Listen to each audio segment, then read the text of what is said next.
Hey everybody, happy Thursday. Thanks for joining us here on Northern Life. I gotta be honest, Ryan, it is Thursday today, of More course. honest than our starter yesterday about holes in said undergarments? A lot about undergarments Yeah. and socks. No, we're gonna be a little more honest. No, I don't think quite that honest though. Okay. But Thursday, 4 days into the morning shift. Right. Today is the first day that I'm feeling a little bit tired into the no. morning. I know, I'm gonna try to bring as much energy as I can to this show right here. I'm giving it my all. This is the end of my shift right now. But I'll tell you what, if you notice me falling asleep or something, it's because I've been on this morning shift. I'm gonna throw the owl at you, wake you up a little bit. Slap me right across the face. I won't be offended. Just do it. I'm happy you're here, or also just be me again, and I'm sure the viewers out there are happy to have you. Well, I appreciate the viewers. I appreciate you. It's always fun to not just do this alone, Yeah. There's also when you're tired, there's some questions maybe or some conversations you don't want to have. But how about a very thought-provoking question that is currently in our break room here, Hunter? Okay. Someone on our board in there said, you are placed in a room with 1,000 random people.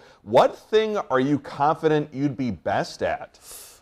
Things that come to top of mind would be something music related, but I don't know if that would be true. You have a lot of music knowledge. Well, thank you. Maybe that's what it is. Maybe encompassing all different kinds of genres and, taking quizzes related to them. Something like that. Because, some people focus on classic rock, some people focus on Frank Sinatra and that type of stuff, country music, but I like it all. So maybe I would be able to answer questions of every genre. Something like that. It's interesting to think of the 1,000 random people. Yeah, what are their professions? Yes. What are they best at? I'd say hopefully reading the prompter. Maybe a lot of people don't have experience in that. That's I do. true. So I hope maybe I could beat them in that aspect. Who knew that was going to be so hard, by the way? I never get to read the prompter as a meteorologist, but doing this show, I've gotten pretty darn good, honestly. I couldn't do the forecast on a green screen, well, I'll tell you that. I admire, especially morning anchors like you used to be, when you were a solo morning anchor for a 2-hour show reading that prompter. Yeah. I could not do that. So a lot of talking. Kudos to you. A lot of yapping, as the kids say. Yes. Yeah. No, we never shut up. That's the problem. Coming up today here on Northern Life.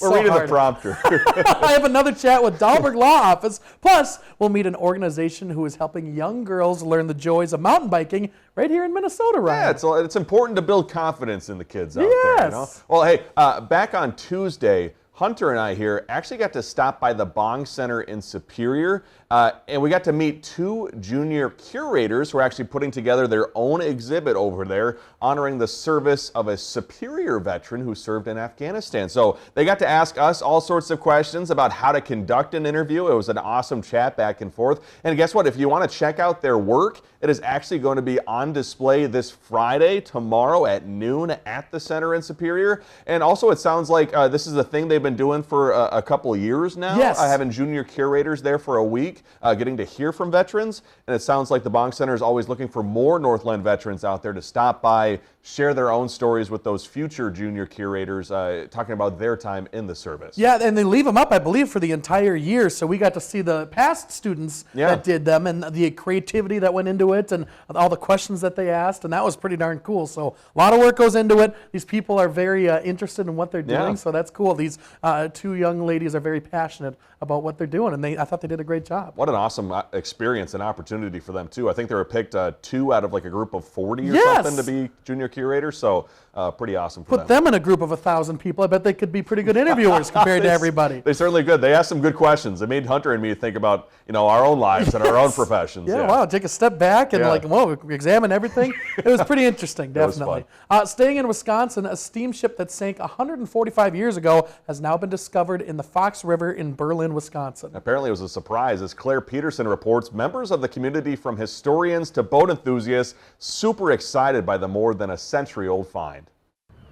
This is like the kind of discoveries that we live for. Jordan Shasholshek says his crew made an unexpected discovery in April. Sometimes you find the shipwreck that you weren't looking for. Shasholshek, a maritime specialist for the Wisconsin Historical Society, says they were surveying this section of the Fox River. Look at it with newer and better technology. When they found a steamboat wreck between the Jackson Street Bridge and the Highway 44 bridge. These are kind of a forgotten piece of Wisconsin history. They believe it's the L.W. Crane, a steamboat built in 1865 in the city of Berlin. It's mostly pictures. The rivers and lakes were the state's highways, basically. So they did a lot of shipping. Bobby Erdman is a local historian in Berlin. Berlin's history is extremely interesting. interesting. For a little town, it has so much. In the 1950s. She says the Fox River is a big piece of their history. Everything came together to make it a good moneymaker and a good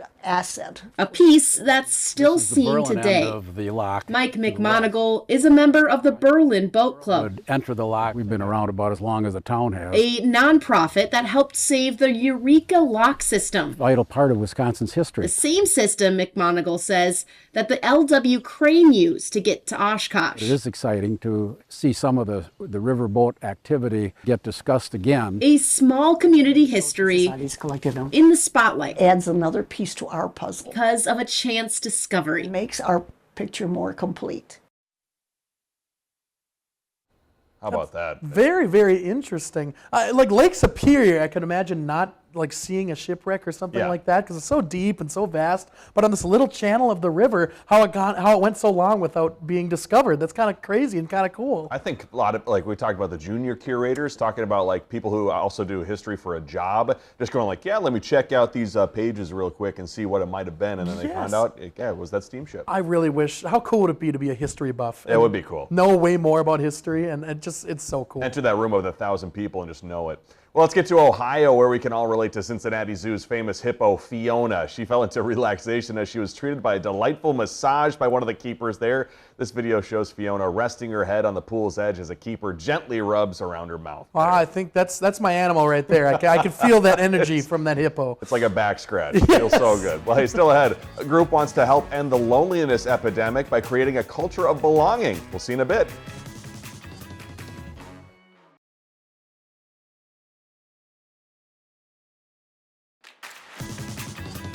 Welcome back. You may not think of mountain biking as a young girl's sport, but Little Bellas are trying to change that. Yeah, that's the name of an organization teaching young girls cycling skills as well as confidence. Derek James has their story.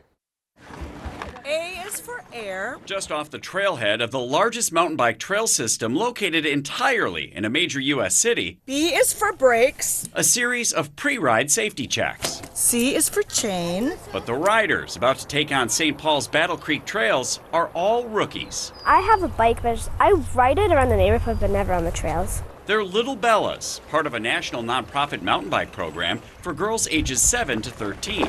Green light!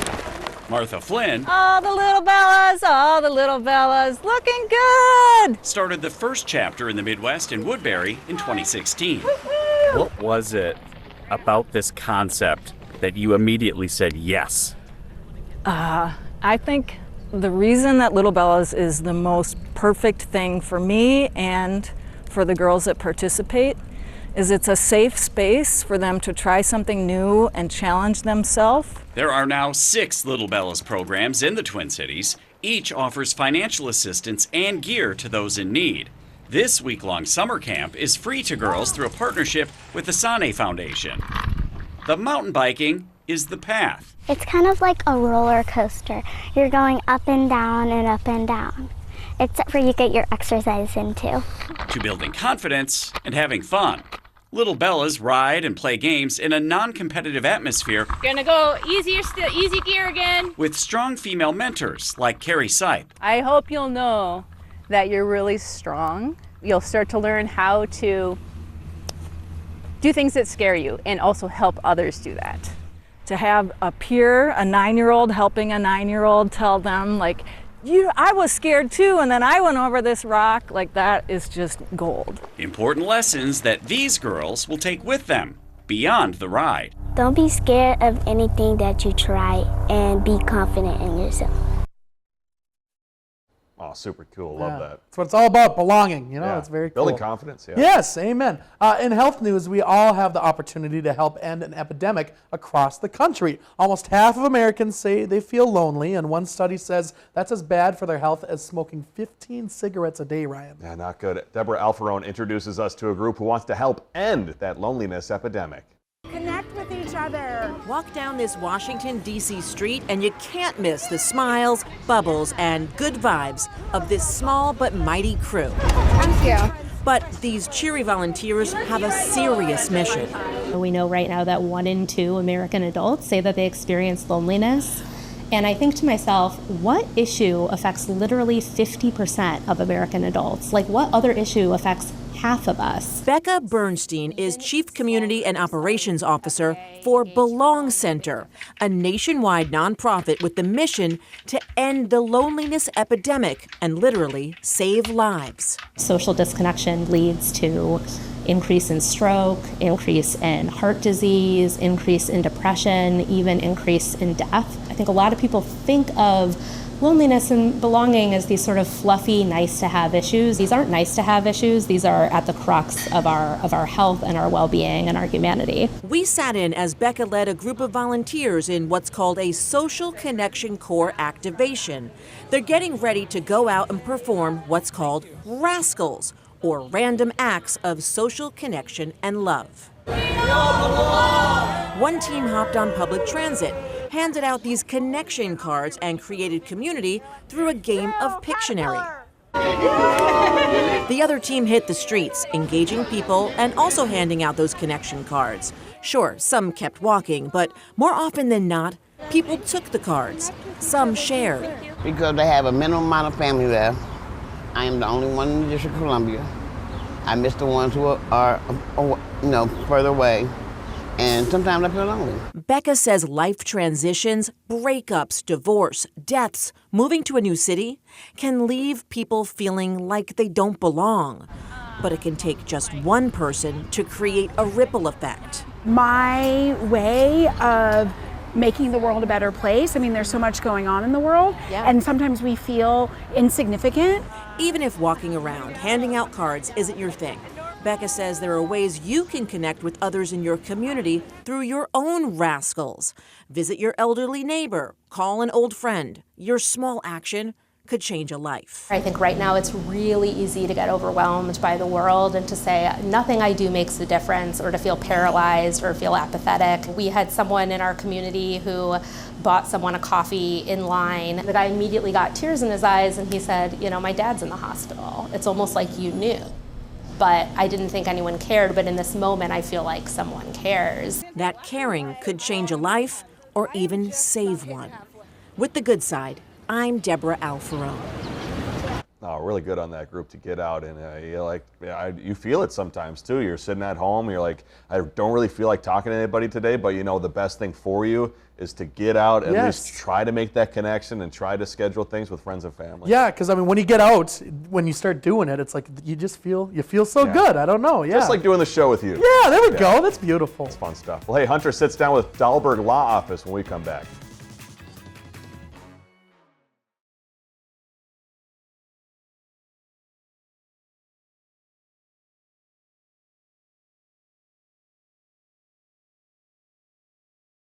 Northern Legacy on Northern Life is brought to you by Dahlberg Law. Welcome back, folks. We are once again joined by our friend, attorney Chris Dahlberg of Dahlberg Law Office to chat more about estate planning here. Thank you once again for joining us here. Well, it's nice to have the opportunity again. Yeah, this is fantastic. We've learned so much here over the past couple of weeks. And like we talked about earlier, it's a lot surrounding death, but it doesn't always have to surround death. There's certain scenarios out there where you can no longer make decisions for yourself. Right. So what is the proper way to go about preparing your estate for a scenario such as that? Well, that's exactly the issue you're mentioning, Hunter. It's also while you're living. So, the thing we all recognize is people have issues like dementia, Alzheimer's, and you're no longer able to handle your decisions, or it could be a stroke. And so there's two documents that are really important, and if you don't do those, people maybe have heard of guardianship conservatorships. They're very long processes, they're costly processes, uncomfortable processes for the family. So, briefly, power of attorney is handling the financials. So who's going to make the financial decisions if you can't? Like, who's going to write the checks? Who's going to make different designations if needed to? So that's a really big thing, and that's something we do all in one shot as part of your will or your trust. The other one is healthcare directive, and that's a tough one. It's sensitive too, is who's going to make the medical decisions if you can't? And so, we always think of the end of life issue. That's the hard one. And so you're in the hospital. You've had a stroke, it's terminal, it's just a matter of time, you're on life support. Who's going to make that tough decision? And the important thing is who's going to have the will to honor what you're saying. So here's an example, personal situation is my parents named me the baby of the family as the healthcare agent. And my older brother, I kind of call him California Feel-Good. He's really sensitive guy, but he cries on the drop of a hat. Okay. And my middle brother's developmentally disabled. So obviously he's out of the picture. So I'm the military man. So they knew I would follow the orders. And that's important because it's tough. You know, you love your parents and all of a sudden they're in a critical situation. It's like, oh, you know, I can't do that. And the worst thing is, please people, get this done. Because if you, let's say you have 3 kids and you haven't done this, now you got the 3 kids debating at your bedside saying, Mom was a fighter. She would have never given up. And the other 2 are saying, Mom would have never wanted this disrespect. And this is just humiliating that she's been in here 10 days. And you see these things. They're really sensitive and they're hard. But that's what, that's part of what we do on that too. Yeah, I had 2 separate scenarios with both my grandparents, my mom's mom, my mom's dad. And when my mom's mom passed away, she had nothing organized, nothing ready to go. So it was such a burden on the family to get everything organized. My grandpa literally had a book called I'm Dead, Now What? And had everything listed that we need to do. And it was all taken care of and no headaches whatsoever on the family. So I've heard about that book, have you? Hunter. Yeah, so I haven't seen it, but it sounds like it's great. Yes. And that's nice. And people ask me too with their documents, when we get them out to them, where do we put them? Do we have to have them in a safe deposit box with a secret combination and everything? And I usually say, just put it in a drawer. You'll have copies of that, but it's going to be fine. Yes. But these are important things to think about. And then we'll talk about other things too when they're coming in, like medical assistance liens. And everybody's heard, oh, the nursing home's going to take our house or whatever. And I talk about the realities. Sometimes I have to tell my clients, relax. Get away from the window. Don't jump yet. It's not, you're getting too excited. Let's slow down and think about this. Okay, you got to take a step back every once in a while and just make sure that everything is all in order here. So, Chris, thank you so much again for joining us. I appreciate all these opportunities. This is great. It's been a pleasure. My gosh. So, thank you.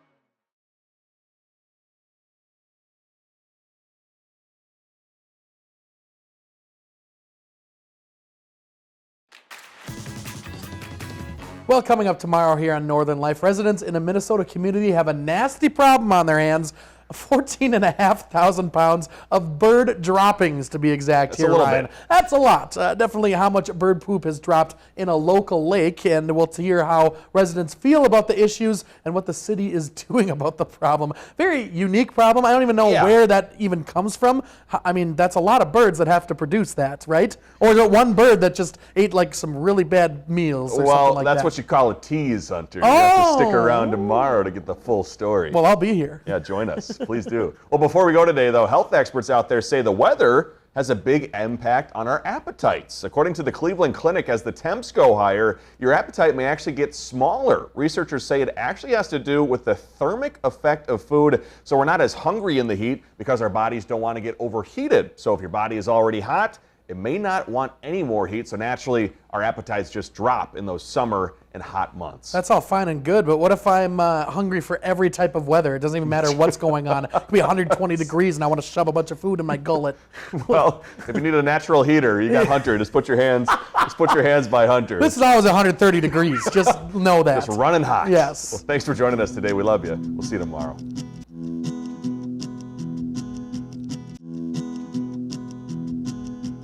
Find some time to throw a line or just head outside to unwind.